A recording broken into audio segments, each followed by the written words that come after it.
We are meeting here today and by Zoom and call-in.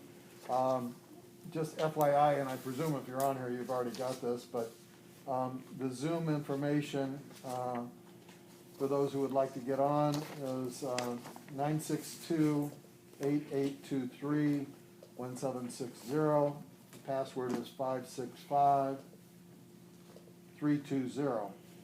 Call-in information is 312-626-6799, and then you'd have to do the same password and access information that I just gave from the Zoom. I want to thank everybody for making time to join us here today. We have, in addition to myself, Commissioner P.J. Morgan and Commissioner Claire Duda, and we are here to discuss general assistance, program updates, and service response to COVID-19. And there will be information, we'll have this posted relative to some of the information that you'll hear from general assistance today. I want to thank our General Assistance Director, Melissa Soick, for being here today, and Jackie Neighbors from General Assistance as well. Thank you for taking the time to join us, and we'd like to just start maybe with a general overview of General Assistance and where we are right now, and then we would probably drill down a little bit more on the COVID-19 applications as we discussed, probably focusing on our renters assistance program and outreach in regard to that. Commissioner, can I just add something real quick? Sure. So when you get to the COVID-19, because the county board has not talked publicly about what the county board is going to spend money, COVID money on specifically, and they will at some point talk about that in a whole rather than piecemealing it. So I guess I'm going to ask that if you want to talk about what things that general assistance can do in addition to what they're already doing, I would frame it as in if you were given additional general fund money to do this, because I don't want to get into in this meeting, and I don't think the board as a whole wants to get into how we're going to spend the CARES Act money as it relates to rental assistance, medical assistance, or anything else specifically. So that would be my request. I appreciate that. And, basically I think what we want to get is a framework on where are we now, and then we can probably, going forward, discuss where we would go with that. I would hope that we could get to that in an hour. I try to run these meetings as quickly and expeditiously as possible. So we will entertain information from our director, and then we would solicit questions from our board members, and then from the participating public regarding just, we'll flip these a little bit. So number 2, general assistance program updates will be number 1. And if a director can begin with that, we will go from there to number 2, general assistance service response to COVID-19, which will be more of a focus on the rental assistance. So, thanks for joining us. I ask everybody to do 2 things: sign in at some point, first of all, and secondly, when you speak, because we're all kind of masked, please identify yourself for the record, and we are making a video record of this as well. So. Okay. Can I take my mask if I'm the only one? Melissa Soick with General Assistance. So just a very basic overview of our program. We serve individuals that are between the ages of 19 and 64 that are not eligible for any other type of federal or state assistance. A typical client of ours is a single individual or a married couple without dependent children. Otherwise, they'd be eligible for some other type of assistance. Our program is completely based on income and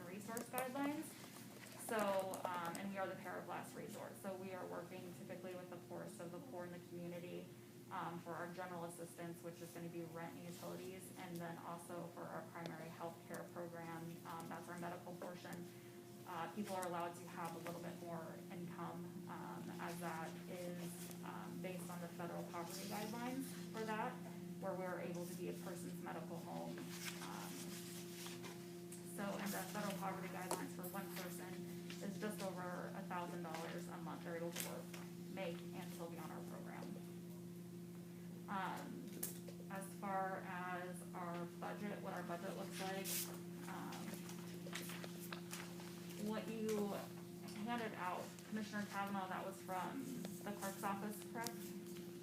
Yeah, those are from our official budget records. Okay, so I have a general assistance expense and budget history for the last 5 years that I will hand out. I know the budget information that Dan had, he bases it on calendar year, not fiscal year.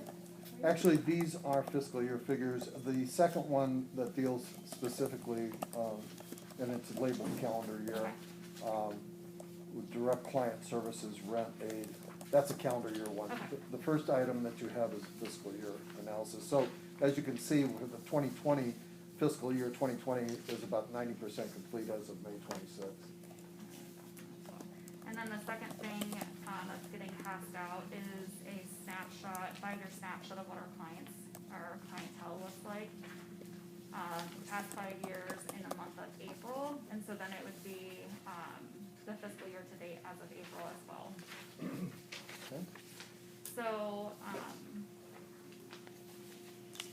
as far as our budget goes, we have about 74% of our budget spent so far this fiscal year. That's again as of May 1st. And as far as rent, and specifically about 57% of that is spent. I expect by the end of the fiscal year we'll be between 70 and 75% of that spent. And our rent budget is $1.5 million.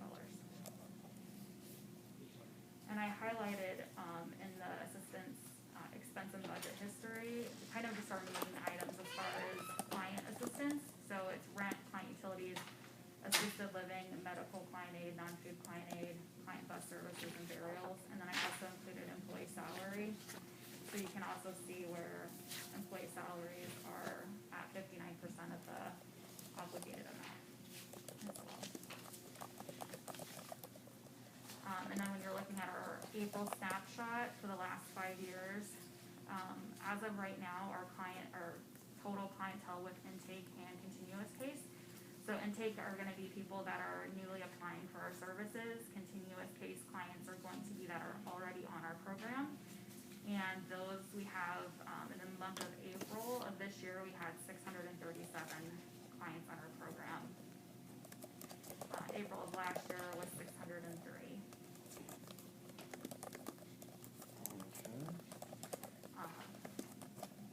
We have some clinic information on there as well. Obviously, with COVID going on, our numbers look quite a bit different in the month of April as far as clinic visits, because we're trying to, if clients don't need to come in, we're trying to prevent them. We're trying to do some of it via the phone. We're filling prescriptions for an extended period of time as well to limit the traffic into the health center. So, do you have any questions on the budget numbers or the snapshot? Thanks for this. Just kind of trying to reconcile a couple of things. The budget information that you supplied shows that for instance, the annual budget for fiscal year 1920 was $4,353,182. There's I guess different ways of accounting, so that we have an annual budget number of $4.3 million, but we have a same fiscal year total expense number of $5.5 million. We don't have to parse that out today, but at some point, I guess we would want to reconcile those to make them clear. The actual on my report that I provided, the actual fiscal year 1920, the budget, the actual is what we've spent, our expenditures. Right, we're actually talking fiscal year, I guess it would be 18-19, the last complete fiscal year, and perhaps this is why there is the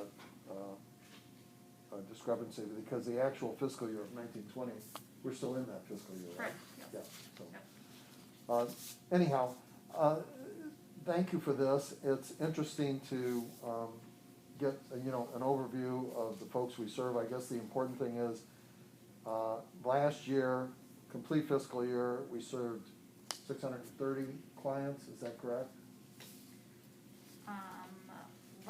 Well, that was a month snapshot, so as far as April of this year. Oh, I see. What was the year date, the year? The 18-19 total was, and it was duplicated clients, I think it was 2003. Okay. So those are visits, right, Melissa?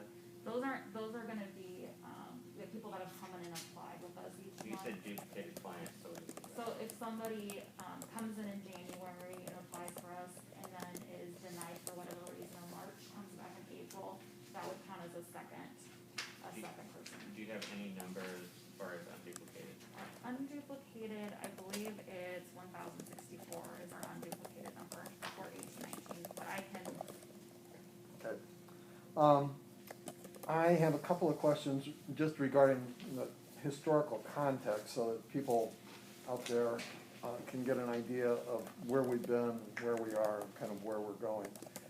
So the information that we will post will show General Assistance Community Service Fund expense budget history going back to 2015 fiscal year to fiscal year. And in 2015, the total expense was $6,225,072.52, of which the annual budget was $6,908,426. So the total expense accounted for 90.11% actually spent, with a remaining balance at the end of 2015 of $683,353.40. That was unspent. And going forward in 2016, if you cross over those, the annual budget comes down about a few $1,000s. The total expense comes down about $500,000, and the remaining balance goes up to $1.2 million and change. On 2017, again, the annual budget comes down another $300,000 or $400,000. The total expense comes down a little bit, so that 86% was spent, and the remaining balance is $867,000 and change. 2018, same. The budget is down a couple $100,000 to $6.2 million. The expense is down to $5.8 million, 92% spent, with a remaining balance of $466,000 and change. And in 2019, the last complete fiscal year, the annual budget is down to $6.2 million. That's down from 2015 when it was $6.9 million. The total expense is down to $5.5 million, 88% actually spent, 710 remaining balance. So in each of these years, from 2015 to 2019, where we see complete fiscal years, the remaining balance is always over $500,000, it looks like, with the exception of 1 year.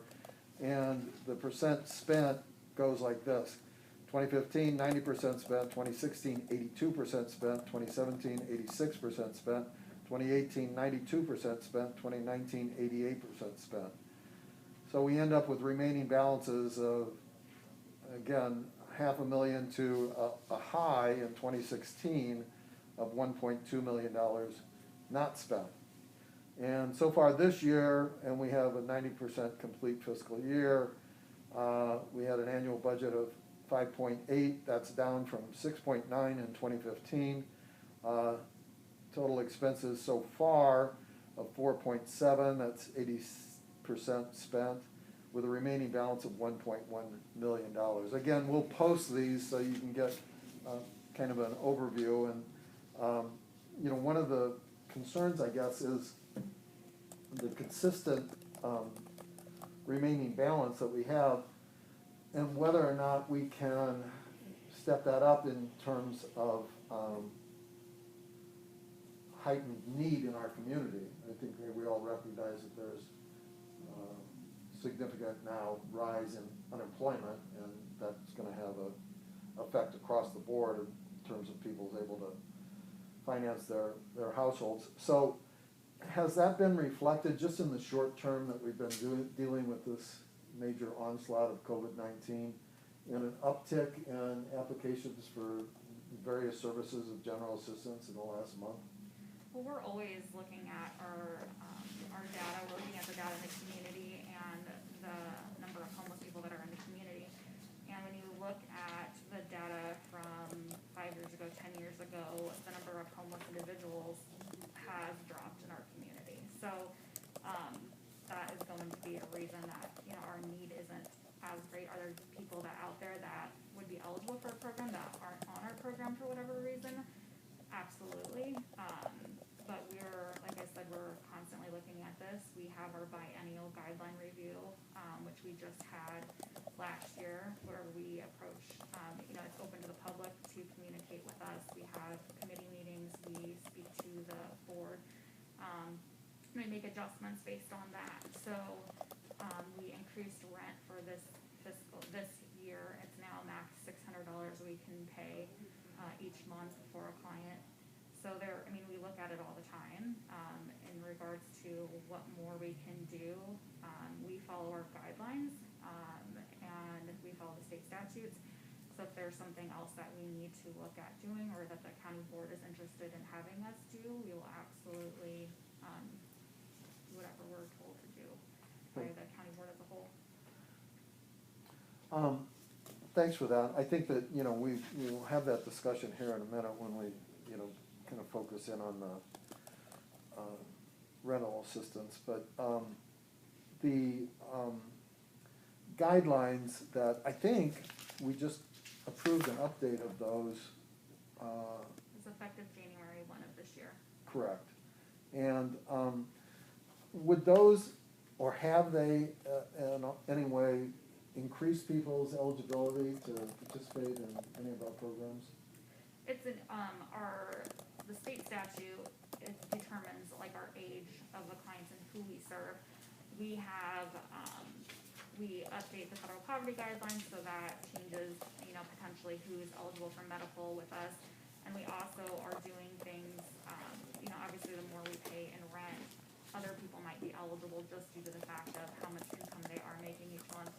And then this year we allowed people, in the past they have not been allowed to have any type of income because we were dollar for dollar as far as what we counted for rent. Effective January 1, we allow all of our clients to earn up to $100 a month and don't count it towards their, against their benefits. So we are constantly, like I said, we're looking at what we can do differently. What are things within our guidelines? Why are they there? Is it due to the state statute? Is it, you know, because of what the environment looked like 10, 20 years ago? But typically it is at the biennial is where we make the bigger changes. But we have staff that we tell them to make notes throughout the year. We talk to people in the community. We know what they ask, what they say. We reach out to all of the agencies we work with. It goes out to the entire public. It goes out to the entire match listserv, asking for information on what we can do better. And also we are working with the nonprofits in town, trying to better serve them. I've contacted the local shelters as well, especially in regards to the COVID-19, to see how we can better partner with each other, because we are doing most of our interviews now via the phone, which is an obstacle for some of our clients. So getting a hold of them, especially if they're at the shelter, is difficult. So I've heard back from 2 of them that are willing to work with us and try to figure out how we can best serve our mutual clientele. Which local shelters are we reaching out to? I reached out to Open Door Mission, Stevens Center, Santa Francis House, and oh my God, one more. Okay. And I've heard back from Open Door and Santa Francis House, and those are where the majority of our clients are. Okay. And, when one of our clients goes in there, how does this work, just the mechanics of it? Do we, the Open Door Mission, for instance, has a per diem cost if you're staying at Open Door Mission, I presume. And do we subsidize that cost, or how does that actually work? No, we don't pay for any fees that Open Door would charge. So Open Door has their homeless shelter, which they don't charge for that. But then they also have the permanent supportive housing that they charge. Same with Santa Francis House, they have apartments there. And then they have just the shelter. We are able to pay at Santa Francis House because they don't have any behavioral restrictions for our clients. Our guidelines state that if you have behavioral restrictions, curfew, they can't have, can't drink, have people over, we're not able to pay rent. So we are able to at Santa Francis House. Typically what it looks like is if they have an individual staying there, either the client contacts us or the shelter contacts us and we do an appointment for the client. Our goal is to get them out of the shelter. And whether that's to provide them, some of them have been at the shelter for years and years and years or affiliated with the shelter and they aren't interested in getting housing. But for those that are interested in getting housing, we look to get them housed. And sometimes it's just that they want that medical portion because they're not interested in housing for whatever reason. Okay. I guess we have a number of our fellow commissioners here, and I'd ask if they have any questions. Commissioner Duda? No. Commissioner, oh, He stepped out. was it? Morgan's gone. We also have staff. Patrick, Joe, any questions? Okay. And on the Zoom call, we have a number of folks who have taken time to call in. Thank you for that. We would ask if you want to ask any questions or make any statements on this portion of it. We'll come back again after we drill down on the rental assistance portion a little more. If you'd like to ask any questions of us at this time. All you have to do, I guess, is unmute and introduce yourself. If not, we will move on to the second part of the agenda, which is actually on the agenda, the first part, the general assistance service response to COVID-19. And basically, what we're looking at here is something that was raised by a number of folks on the board and in the community at our last public board meeting regarding the Douglas County General Assistance relief funds, particularly in the area of general assistance, rent subsidies. And the information that we've developed and that we'll post at the conclusion indicates that the Community Service Fund of General Assistance under Direct Client Services for the Rent Client Aid account over the last 4 complete fiscal years, it looks a little bit like this. In 2016, we expended $1.2 million, almost $1.3 million. In 2017, we spent just at a little over $1.2 million. In 2018, we spent $1.1 million. And in 2019, that was down to just about $1 million.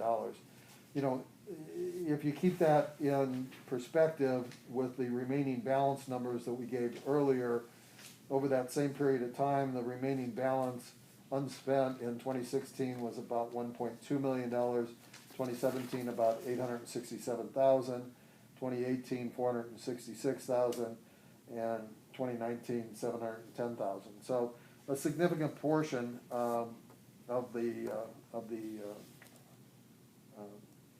overall remaining balance, is uncommitted. And we, are gonna talk about that here in a second, because in the fiscal year not quite complete, in 2020, we're running under $1 million to date, $963,966.91. So, I guess our discussion is what we're seeing with the COVID-19 pandemic nationally is that people are being laid off in enormous numbers. I think that the unemployment figures are in double digits and don't seem to be coming down anytime soon, impacting on people's ability to meet their basic financial obligations for rent. And the federal government has recognized this and is in the process of providing some assistance, which hasn't actually been implemented yet. We're working on that. As Patrick indicated, we'll have some ongoing discussions. Basically, what we're here to talk about today is where are we now? So, in light of our newly adopted guidelines, we had significant changes in our rental assistance guidelines. And so maybe you could just give us an update of what those changes were that we implemented the first of this year in 2020. Okay. I did want to point out regarding the budget numbers that you're talking about. I think it's important to also know that the numbers that you're saying we have a remaining balance for, those are accurate numbers, but those aren't just coming from our rental line. No, I So, understand. Thanks for that yeah. clarification. Like this year, right now, we're almost at $850,000 in salaries that we have as remaining balance. So I just think that's important to note where we're at, like as the line items. So as far as the changes with the guideline review that we implemented and it were effective as of January 1, we, as I stated earlier, we increased rental assistance. So it went from the max we were able to pay each month for an individual was $500. It is now $600. We have increased the non-food, the clothing vouchers. Each client gets it every 6 months, gets a clothing voucher. It was $75 every 6 months. That was increased to $80, and that was just due to a vendor issue. We also now allow clients to have a income of $100 each month that we do not count against them, which previously it was dollar for dollar, as I stated, so they couldn't make anything and have that count against their rent. Those were the major things that affected our clients. The two guideline reviews ago, we did a 100% disregard for 3 months for people that were obtaining employment to help push them towards. A lot of clients were scared of they get a job and they're kicked off general assistance and they have to provide, they have to pay all of their rent. So what we did is 100% disregard for 3 months for clients that are gain employment and where we're able to still pay their rent for those 3 months to kind of help them have a buffer. So that was 2 guidelines ago. That was a big thing that we did. Those are the major things as far as what would affect the client, those 2 items. As far as what we're doing for clients with the COVID, we're not really seeing right now an uptick in eligible clients. As you stated, a lot of clients are the ones that are newly unemployed. They're getting unemployment benefits, and those unemployment benefits with the extra $600 each week is putting them over our resource and income guidelines. So they would not be eligible for our program.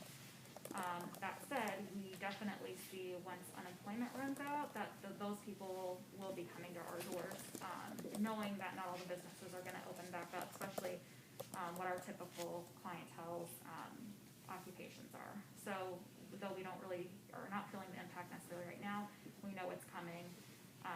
We are having an uptick in calls, but typically it's going to be referring them elsewhere within the community just because they are above the income and resources if they are getting that unemployment.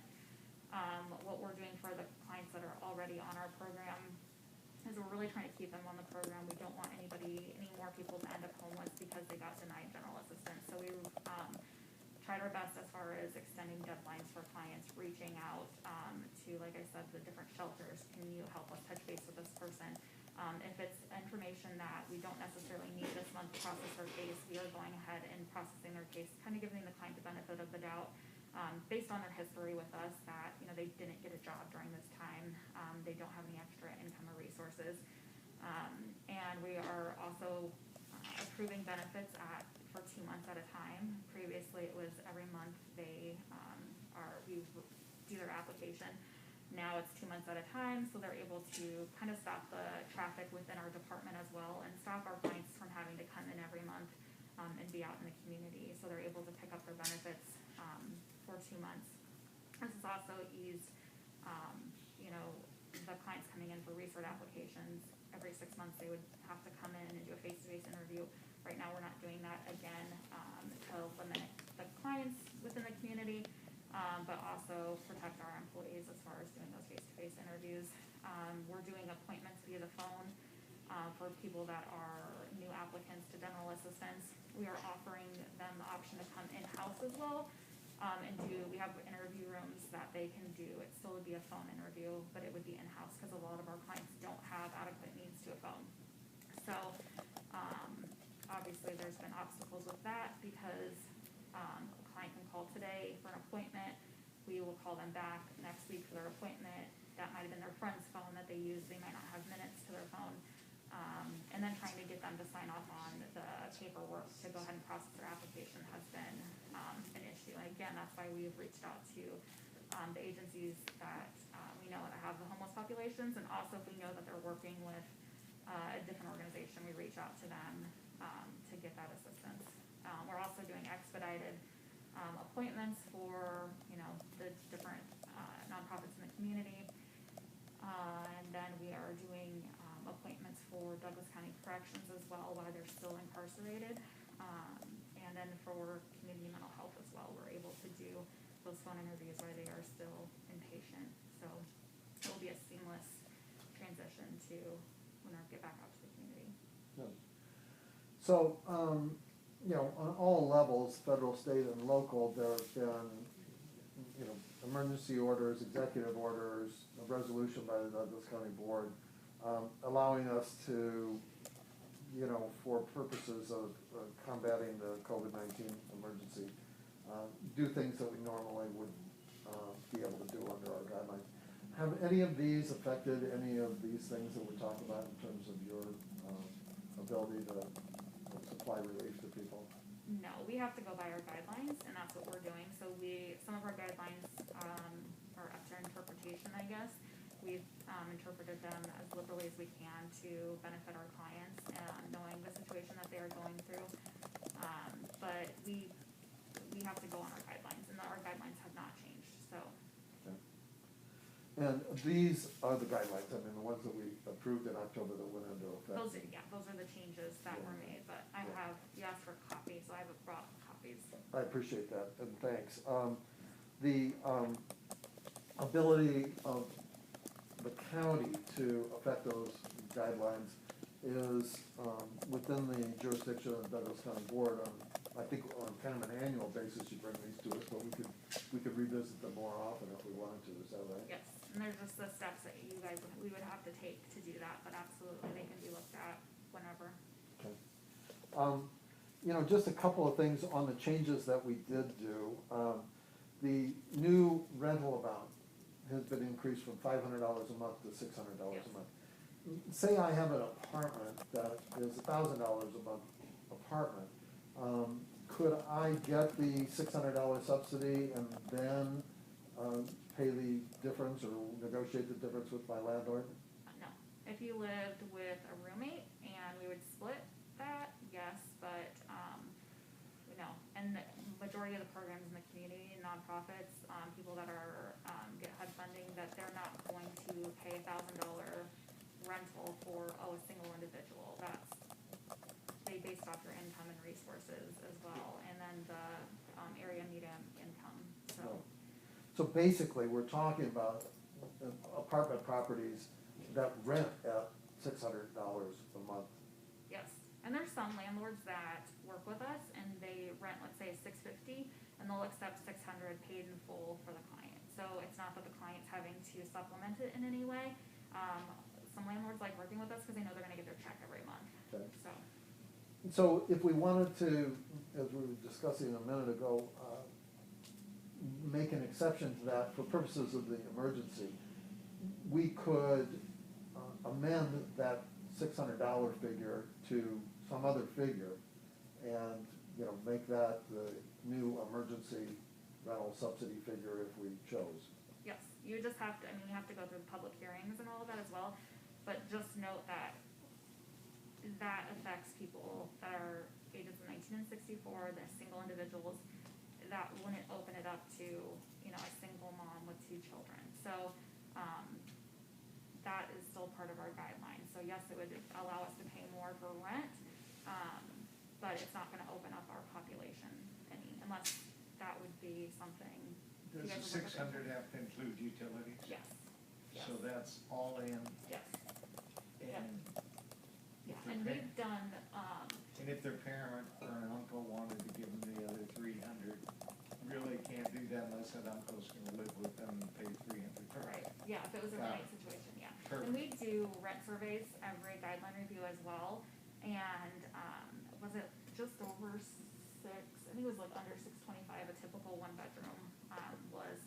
Obviously, you know, rent in Omaha in some areas is really high, and with, you know, the renovations to the areas where our clients typically live that are now charging $1,000, it's not ideal for our clientele, but, our $1,000 rent is not wouldn't be advisable for a client that's making 0 income, and then, let's say our goal is to get them off the program, they get a job, how are they gonna afford their $1,000 a month rent? Right. So, Right. I mean, I guess I'm focused more on, I don't think this will last Yeah. forever. You know, Right. we're in kind of an emergency mode here, and we're doing this on a lot of other different Right. areas.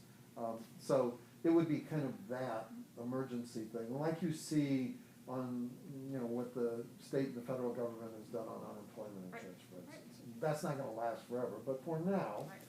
what the federal government has done on payroll protection, that's not gonna last forever, but for now, they're making exceptions.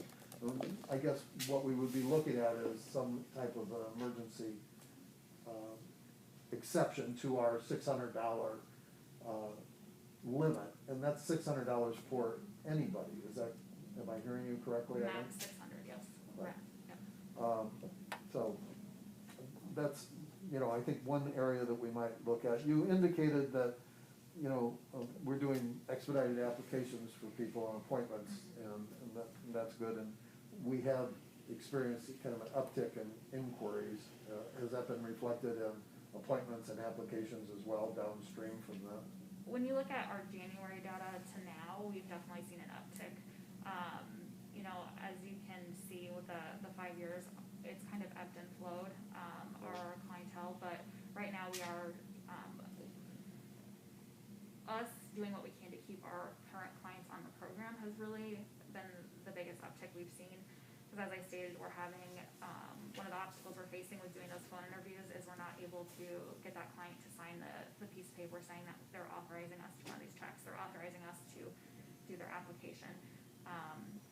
But yeah, overall, and like I said, I really see once the unemployment runs out, that is when we're gonna see the clients coming in early. And I think you're right, and, you know, probably just looking ahead, because we don't have a full quarter information post-COVID to compare year to year to, what we might anticipate is that at the end of the second quarter of this year, where we'll have basically a full quarter in, that we reconvene and look at that year over year, give us a better idea.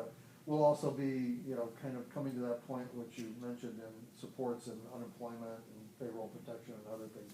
So I think that that's probably a wise thing going forward, so that we can have a baseline to compare to. You know, we're coming off of an economy that was, you know, relatively robust, Yeah. to an economy that's almost the mirror reverse of that. And it will take a full quarter for us to, you know, be able to get a clear picture of what that is. So thanks. I'm gonna ask if the commissioners have any questions at this point. Just a comment. The survey that you do, I mean, that's what led us to the decision. This was a significant increase to bump by 20% what we were paying for rent this year. I'm just not seeing how, first off, it's hard to do things short term. You know, I mean, I know all the public hearings we gotta go through out there and everything, and we do our survey of the community again and everything. I'm just not seeing that just because you have money left over in your budget, that we're going to accomplish much here, even by doing all this. It's good that you have money left in your budget. Your department is one of the more difficult to predict what your budget should be. Absolutely. You know, a department who is all payroll, they know going into the year, they got a real good feel. You don't know what the community needs are going to be.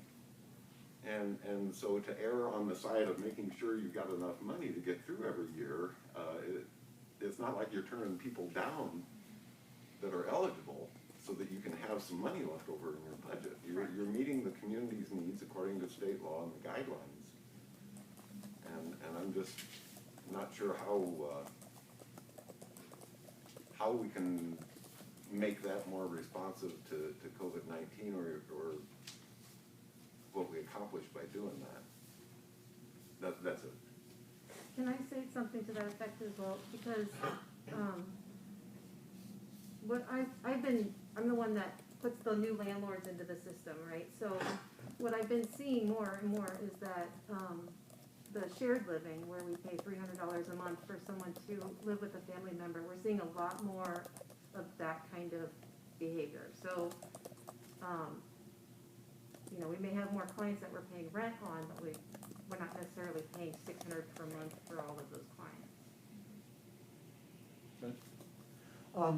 This increase that we had from 500 to 600, and I sat in on some of those hearings that you had with the landlords in anticipation of this.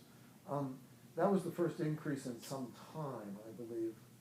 What was that time period between that increase and the last increase? Was it 10 years? It was at least 6 years. Okay. Yeah, I think it was 8 to 10 years. So it was a much needed increase. And increases in the other categories as well, the increase in the clothing allowance, that had not occurred in some time. Do you recall how long it had been since the last clothing allowance increase? I've been with the county for 10 years, and it's been $75 since I've been with the county, so. So at least 10 years. And same with the income, the $100 income, which in other portions of the law would be called gainful employment. Substantial gainful employment is a term of art in the law for cutting off benefits if you exceed it. It's usually much higher than $100 a month, but that had not been changed in some time as well. Is that That had correct? always been 0. So, from my understanding, since it was, general assistance came about, it was 0. So, Right. What do you think the percentage is that have roommates? If you were guessing, and that's not a very fair question, but I'm just curious. Less than half. But at least 30–40% have roommates. And that's what I see in the hundreds of units we rent. The roommates are a big deal in a duplex or wherever house. and we have some clients that are living at OHA where we're paying $50. So, that's what's hard. All of our clients, like Jackie stated, we're not paying the full amount for them. There's some of them that are on general assistance and we're not paying anything. But they're covered by medical and they're not getting any rental benefit from us. Because you can rent a house in the exorbitant area, 58 in Woolworth or somewhere like that, 63rd and Pierce, for $1,000, $1,100 a month, 2–3 bedrooms with the garage and so on. So 2 or 3 people are living there paying $400 a month or $350. Okay. Right.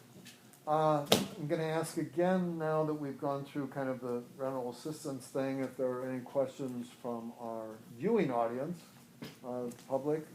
If you have a question, please unmute and identify yourself. Commissioner Kavanaugh, this is Erin Feichtinger from Together. Can you all hear me? Yes.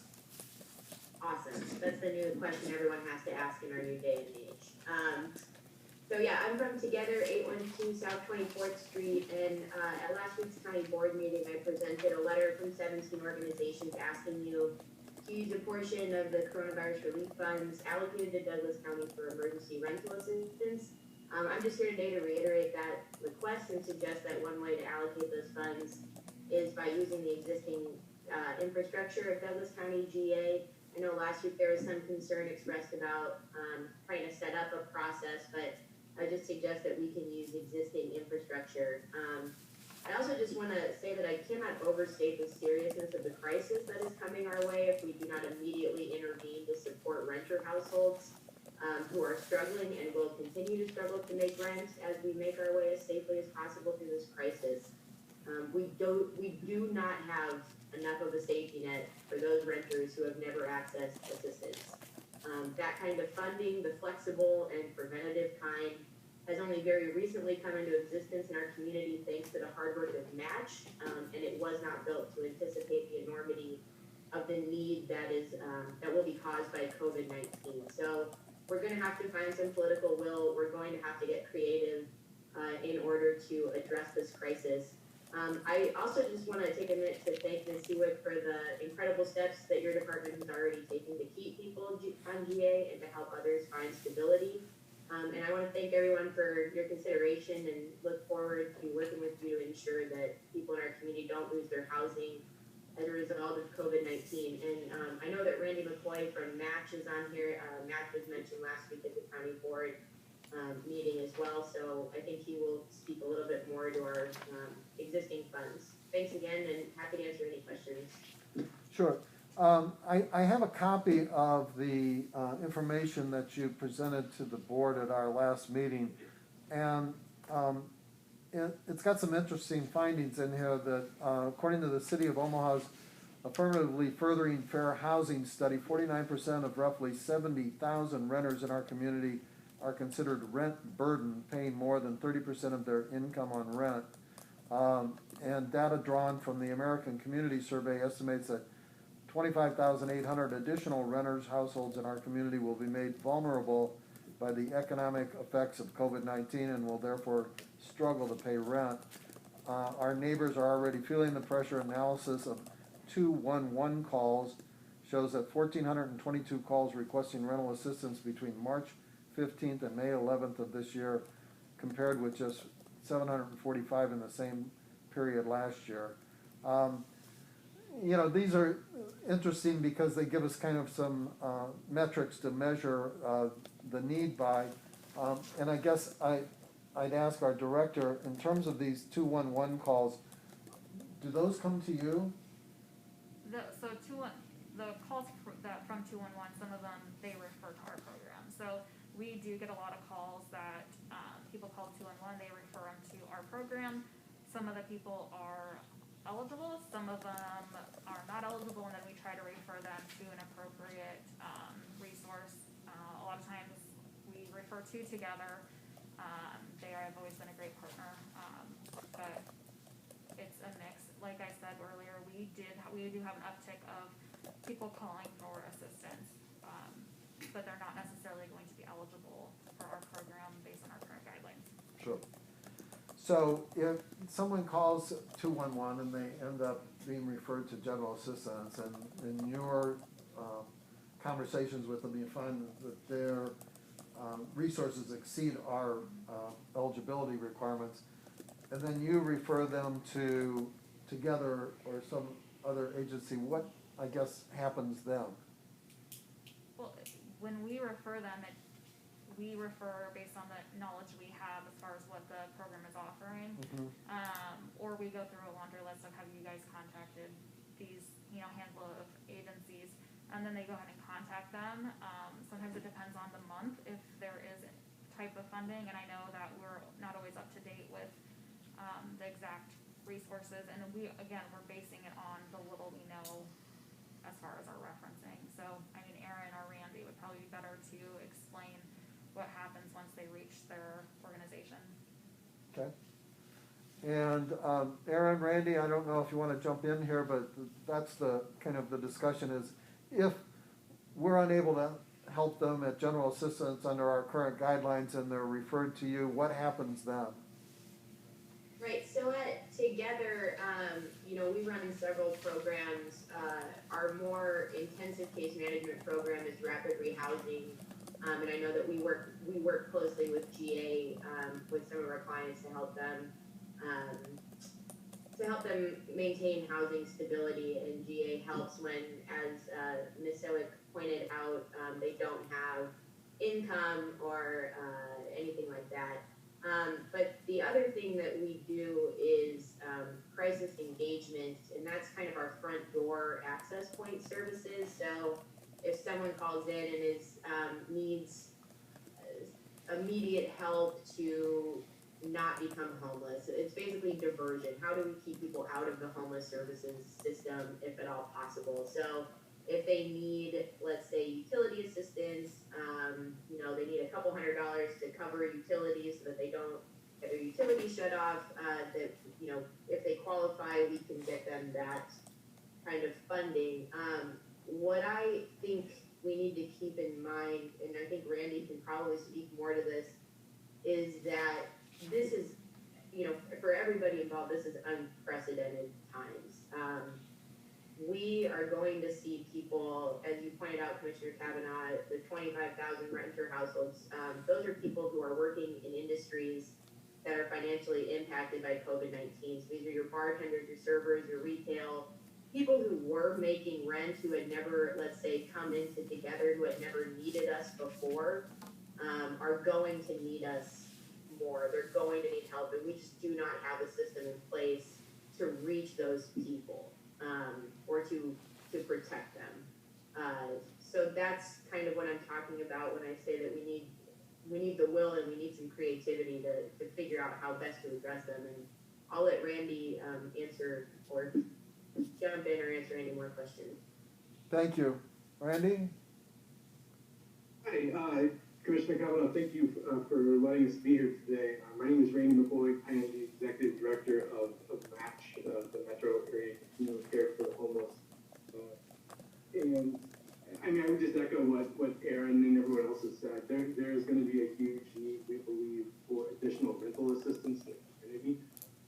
We have been very fortunate that at the end of March, we launched a project that we have been building and fundraising for about the last year to assist with COVID.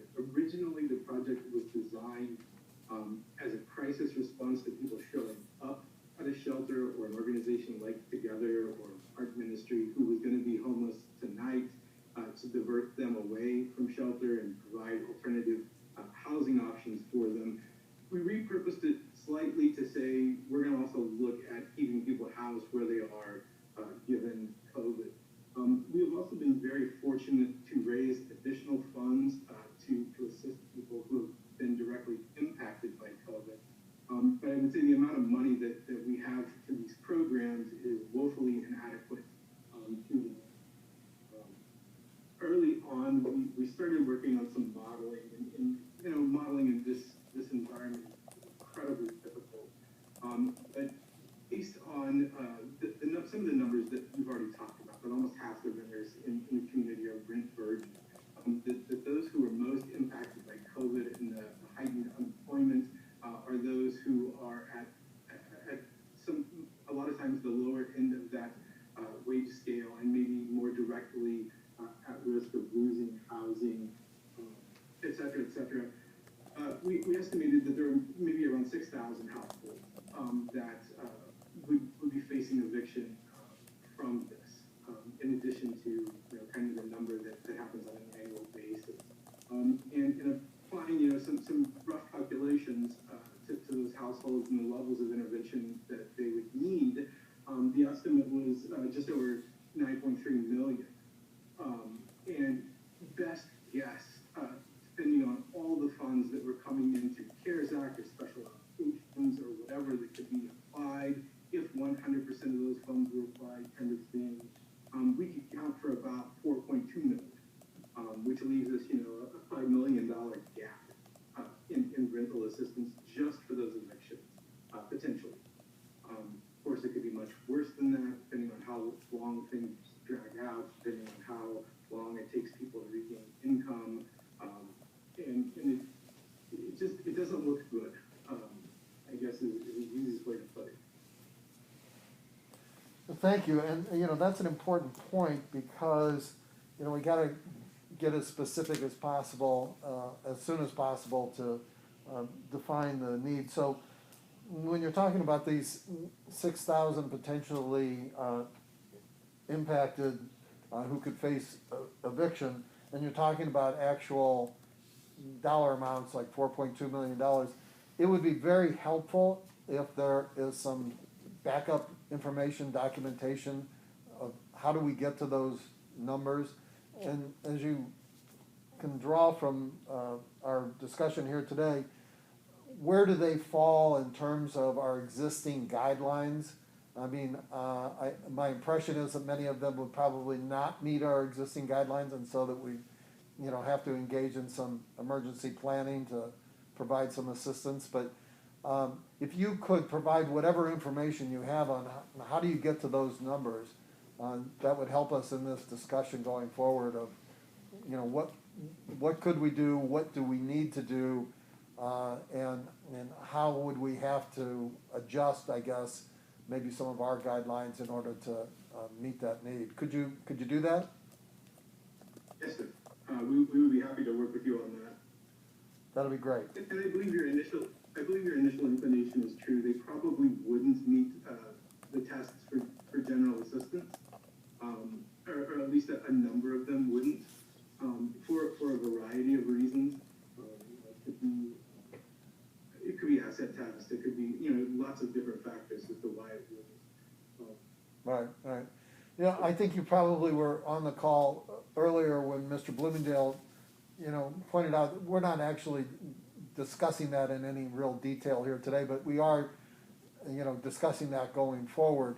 And whether or not we ever get to the point where, we can actually have a serious discussion about serious numbers on this particular point is something for, future days' discussion. But having the information in advance would allow us to at least frame that discussion in terms of a known quantity and a kind of a known ask.